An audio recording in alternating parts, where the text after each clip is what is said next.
C'est le moment de Je ne savais pas, une chanson sublime qui exprime si bien les sentiments naissants de ces deux personnages. Et tu sais quoi ? Ce ne devait être ni cette scène, ni cette chanson que l'on devait retrouver dans la version première. Alors je suis curieux, que devions-nous voir ? Nous aurions dû voir la ribambelle des objets enchantés du château évoluant sur une valse entraînante en espérant de tout cœur que la bête et Belle se rapprochent et tombent amoureux. Ils pourraient ainsi reprendre leur forme humaine et c'est ce qu'ils chantent dans Human Again. Donc si je comprends bien, Belle et la bête n'y apparaissent pas. Ni Belle ni la bête ne chantent dans cette chanson, mais ils sont présents. On les voit juste dans une scène brève où Belle apprend à lire à la bête. Mais la scène, et donc la chanson, sont passées à la trappe et remplacées par Something There, Je ne savais pas en français. Mais alors pourquoi les studios nous ont-ils privés de ce moment qui semblait si charmant ? Tout d'abord, il faut savoir que la chanson faisait 11 minutes, ce qui est assez lourd dans un film d'animation qui comporte beaucoup de passages musicaux.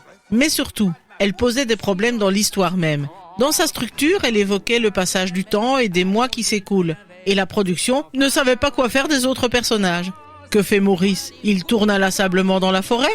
Et Gaston, il vit dans la taverne une chope à la main ? Bref, il fallait trouver une séquence plus courte. Oui, d'où le passage sur Je ne savais pas. Alors que Menken et Ashman avaient déjà enregistré une version démo de Human Again, ils vont proposer de la remplacer par la plus courte Something There, pendant laquelle Belle et la bête s'ouvrent lentement et avec hésitation l'un à l'autre. Et on peut dire que la chanson fait honneur à la fois à la profondeur émotionnelle du conte et à l'étrange mystère qui flotte. Les deux personnages sont déterminés et méfiants et doivent tous deux faire un pas. Si la bête doit apprendre à vaincre sa nature monstrueuse, Belle doit apprendre à regarder au-delà des apparences. Ah, c'est vrai que cette chanson montre des personnages à la fois différents mais égaux, ce qui rend cette histoire très romantique, même si on peut regretter de ne pas connaître la vie des objets du château.